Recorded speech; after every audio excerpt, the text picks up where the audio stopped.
Um, let's talk about all the reasons why someone can grieve and why is it important to grieve, right? And the list that I have, and it could be more, but people grieve divorce, miscarriages. We've had several of those. We know what that feels like. Lost friendships, and that can be for anything. It can be that there's conflict that causes divides. It can simply mean that you moved from one city to another and you're just not doing community anymore. It can be for various reasons, but man, lost friendships, I don't know how much you would say you've experienced that, but I can name a couple of friends that for whatever reason or not, I'm not close to anymore. And that was really hard for me when I realized that was happening. And it does cause a lot of grief. Moving from here to Illinois was hard. I know I grieved because we had built community here. And so while we were building community there, it felt really awkward. But then we just fell in love with the people in Illinois. We were there for 5 years. And then we moved back and we grieved all over again. Because we loved our community there. We loved our home, all the things. Empty nesting, health. We can grieve the loss of health or when our health changes for some reason or another. Or when that changes for a loved one and we become a caretaker. Yeah. And that changes things drastically. Yes. The loss of stuff, which when you think about, I'm like, oh, that's so ridiculous. But if there is something tied to that physical object, say you've had, your dad or your mom or somebody had a car and you grew up taking rides in that car and those are special moments for you. Right. And something happens to that car or your family home or anything like that. Yeah, even object, jewelry, or pictures or things like that have been passed down that have significant value to you. When you are separated from that, it can be devastating. Well, and just like that shop, it's weird when we had the fire. I didn't grieve that because I knew we were going to rebuild and there was going to be more things in there. But now that it's being rented out and it's not the same, like there is a little bit of grief to that for me. Yeah. I think it's more of a reminder of like I don't get to have those experiences anymore. So even all the way up until Dad passed away, you would find during the day you would find him in that shop. The later it got, he was towards the end of his life, you'd find him sitting in the chair, just hanging with out with his cat in his lap, and that's where he was. It was the same. I mean, early in our marriage, I did not understand how significant the shop was because I didn't grow up that way. And I remember many conversations that you and I had, going up to Illinois to visit family, and the kids and I would be in the house with mom and sisters and family, and you would disappear. I'd be like, why? Where are you going and when are you coming back, right? And there were times when I would get so frustrated because like, I didn't come up here to not hang out with you on our vacation. But man, over time, it became really clear that was a place of healing for you, just to be able to escape, not escape from us, but just from life in general. That was a true vacation to you, was to be able to go and hang out in the quiet of the shop and, fix cars or whatever it was that you guys would do. It was significant to you. Yeah. And so you can grieve the loss of a job, loss of finances. What about dreams? Yeah. I know you and I have both experienced that, where we've dreamed something, really worked hard for something, and watched it slip away. That's hard, and you have to grieve the hope of things. Yeah. So what's the second part of that question? What are some things we grieve? Why we grieve those things? And what happens when you don't grieve? Oh gosh. I don't know if I know the answer to that. I think it just gets stored up, and it's going to come out at some point.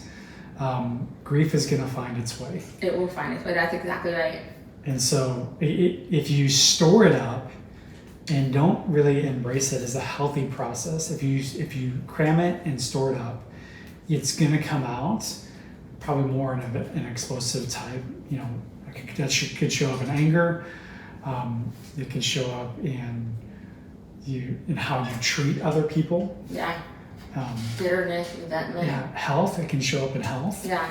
More people that do not grieve, that have some stored up grief, they just refuse to let it play itself out. It can turn into autoimmune disorders. It can turn into cardiovascular diseases. It can turn into some cancer. It can be tied back to your body like being out of system. Yeah. Right? So grief is incredibly important to your health. Yeah. Right? Memory loss. If you don't allow yourself to grieve, you can find yourself more foggy brain, like you just feel like you're walking on a cloud all the time, and you can't walk out of it. Yeah. I would say numbness is a big one, where you just don't feel anything, or the way that you work. Addictions, grief can turn into addictions where you're just trying to forget and not think. Yeah, you're trying to escape because you don't want to go through that hurt again, and I wouldn't describe grief as hurt. There is hurt to it because you're grieving the loss of something. Yeah. But it's not the same as like when somebody emotionally or like physically abuses you. That's not the same type of hurt. It's a different type of hurt. And if you let it happen, you will feel better on the backside of it. Mm-hmm. Yeah. And so, of course, we haven't listed all of the things, anxiety, depression, all the things, the mental disorders and despair that can come from not grieving. But what are some healthy ways to grieve? Gosh, I don't know that I think it looks different for everybody in every situation. And grief kind of shows up however it wants to. Mm-hmm. I think giving it opportunity to exist. And maybe there's moments in time where you're like, you can't give it the full space, but then, if it's happening at work and you're in the middle of something, you can't always just stop and have some moments, but you can say, okay, I'm going to give myself some time later when I get home or before I go to bed, where you can stop. You can make space for it. Yeah, you can make space for it if it's not able to happen right in the moment. Yeah. But gosh, grief has looked different for me. I can share stories about Dad and walk right through them and laugh, and then other times I'll be talking about the same story, and I can't continue on. I remember there was some morning I was preaching, and in the first service I got through the story of Dad, no problem. Second, I could not get through it. Mm-hmm. I had to pause for a couple minutes as the grief really overwhelmed me. And it's weird how it shows up at times. Recently, I will experience memories of my dad, and I can have memories, and like it's a memory, and I'm like, God, I love that memory. And other times, and it's happened, I think I shared this in an earlier podcast, we were at Texas Roadhouse, and a song came on, and the lyrics, it wasn't, they pulled lyrics from an old country song and put it into a new country song, blended it with some other stuff. And so it wasn't like it was even that song, but at the moment the lyrics came on and it was the same music, man, it took me right back to riding in the tractor with that as a kid. I could smell the diesel, I could smell the fresh dirt, I could hear and I'm sitting at dinner with my family and I'm taken away to this moment. And some of those times, like it's overwhelming. And sometimes it's just a good memory, and I enjoy it. At the end of it, even if it is overwhelming, it's good. But there's no pattern, there's no system, there's no time frame or time limit to how grief is going to show up. Yeah. I think it's important. I love that you said that it's just different for me. It is so important to realize that every person grieves differently. And there are three, most counselors or, mental health clinicians will say there's about 3 categories of grief. There's the heart grievers, and they're the ones that are super expressive and emotional, consistently emotional. A lot of times the heart griever just needs to sit down and stop, and they're the ones that are going to disappear for a few minutes or a few days because they're just overwhelmed by the grief. And then you have another category of head grievers. Now these are the ones who absorb it, and it's just they're thinking about it, but it expresses itself through busy work. Yeah. They're the ones that'll start working harder, maybe become a little more perfectionistic. Or like one example is a dad who lost a child, and he was really into woodworking, and so he would instead of sitting down or weeping, he would find himself creating things that he knew his kiddo would love, right? And he just started giving those things away. So that would be more of a head griever type category. And then you have your body griever. Now, body grievers, that's where it gets dangerous, is where it all gets stored inside. I'm going to keep it here. I'm not going to talk about it. I'm not going to think about it. I'm not going to allow myself to, drift into grief. And those are the ones that will start coming up with the autoimmune.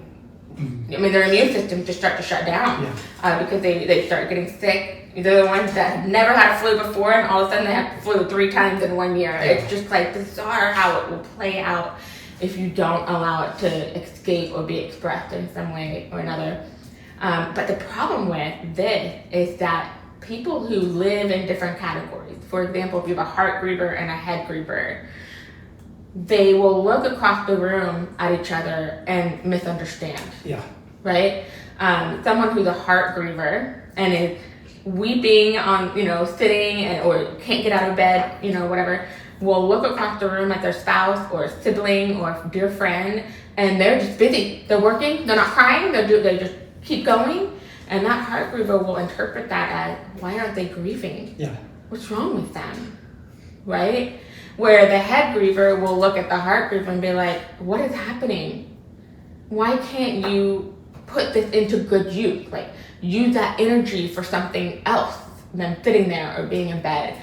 And that can be really hard, especially within families. If you have more than one type of griever in a family grieving a parent or a sibling or a child, it can start to break down the family and cause division. And so it's really important that we understand that we are all grieving, and it might look different, and to have grace for the other people in your family, your other friends who are grieving too, to allow that to express itself in the way that they need to the most. Yeah. Right? It's interesting because I probably tend to be a head griever. Although I'm wondering if some of the health stuff that I was going through last year was part of that body grieving. But this was one of the times when we went up when Dad was still alive, and seeing all that he was going through, and I think probably the first time, I was kind of hit full force of the changes in Dad, and they needed back steps, and so I spent probably 2 days in the shop building new steps for them, and I could see where most people would be like, oh, he's hiding from this, but it was a process of I was working with my hands, so I was doing something, and it allows me to just think and process and different things like that.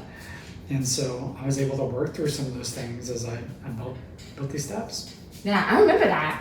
Because I was here with some of the kids, and you had gone up there with some of the kids.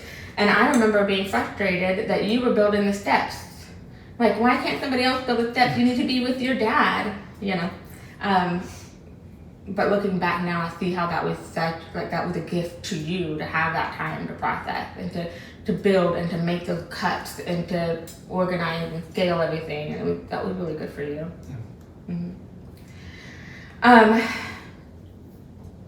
I want to take a moment and just point out that scripture, almost all of Psalms.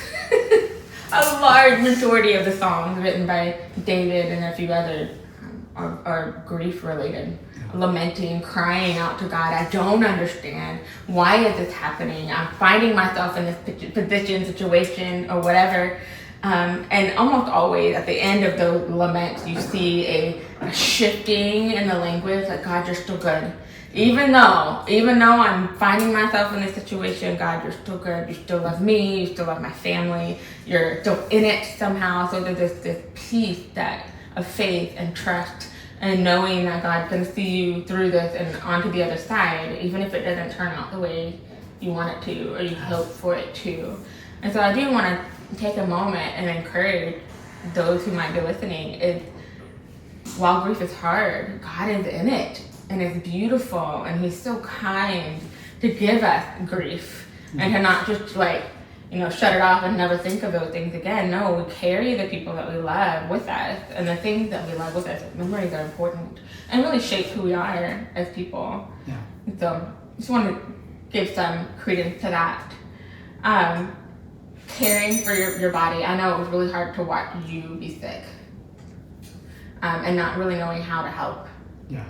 And so I think it's important that we realize that you have to care. You have to take the rest. And it's really hard if you're working. You know, if you have a job that you have to sign in for and you have to clock in, you have to clock out. And in that time, you really didn't have the option to step away. And that was really, really hard because we could all see. I think your beard before that summer was, you had a lot more color in your beard that summer before all that happened, and then by the end, by August, you had a full gray beard, and so man, it takes a toll on your body, and a lot of that had to do with the fact that you were going into work at 5 a.m. and you weren't getting home until 11 p.m. or after every single day that summer. That was hard. Yeah, that was hard to watch, and not knowing how to give you the space that you needed to heal.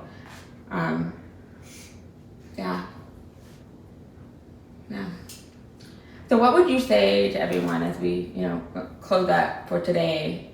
And we can revisit grief later because it's a topic that you don't ever just put a pin in, But what would you say to everyone listening, having gone through your own story of grief and others? This is just one story of grief that you've walked through, probably the most recent. What would you say, and how would you encourage others who have or will be going through seasons like this in their own journey? Yeah, I would say this. I think a lot of people look at grief as weakness. It's not that. I think allowing yourself to grieve is actually strength, because you're allowing yourself to go through the process, the healing process that God has given you to deal with this. Jesus went through grief. The shortest scripture in the Bible is Jesus wept. And a lot of people can come up with different reasons on why he grieved. And it doesn't matter what those reasons are. Whether he was frustrated that death even existed, or he was sad because he lost his friend, or if it brought up memories of losing his dad. Joseph was not around at the later part of his life. And so I think all of that can be true. And when you grieve, it can tie into past grief and different things like that as you experience things and familiar things and different things like that. And so allow yourself to grieve. There's more wisdom and strength in that than trying to hold it in. Yeah, I agree. If you find yourself in a position and you're grieving, find someone to talk to. A friend that can understand, a pastor, a mentor, a leader, a family member that can talk with you and not shut you down, but allow you to really process some of the feelings that you're feeling. We also co-own higherhopesonline.com, where we have a team of counselors who are prepared, trained, and equipped to walk with you in your grief. If that's something you need, please reach out for counseling. It's available to you.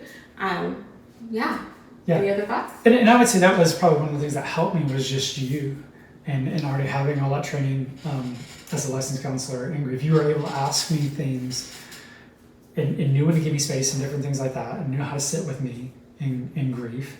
Most people don't know how to sit with somebody in grief. Yeah, it can be really awkward and uncomfortable. And you doing all those things helped me grieve. And so you might find yourself in the middle of grief and be struggling through it because you don't know how, one, to allow yourself to do it. You don't know how to get words out. And so having just somebody to sit with you and talk with you that doesn't need anything else from you in those moments can be healthy. And so if that's you, if you find yourself in that situation, then get a counselor, get somebody to sit with. Yeah. I think as a general rule, people don't like to feel uncomfortable. Yeah. And so especially, and you find this in the church, oddly enough, more often than not, but people who don't like to be comfortable will find quick exits, right? Yeah. And so if they know that you have lost a parent or a sibling or a child, number one, you might find people avoiding you because they don't know what to do. They don't know how to meet you in your grief. They might say absurd things like it was their time and God wanted them to come home.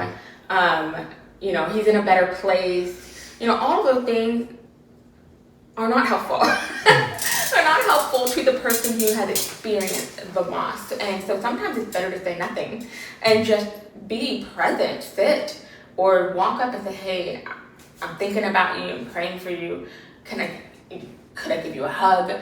Is there a way that I could sit with you, make time to just sit with you?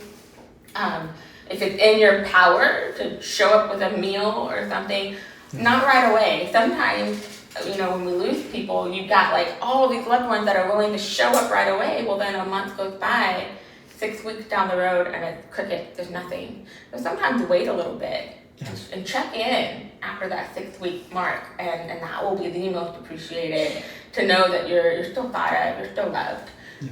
So if you are one of those and you're just uncomfortable with grief, explore what that could look like and how you could help bring healing into the life of someone that is grieving. Yeah. But if you feel stuck in grief, feel free to reach out through us. You can get Jenna through RockwellHeathCounseling.com. I'm available through Higher Hopes, HigherHopesCounseling.com and HigherHopesOnline.com. We'd love to walk that journey with you. Mm-hmm. Yeah. All right. Well, this is Life with Tim and Jenna. Thank you for hanging out with us during this topic.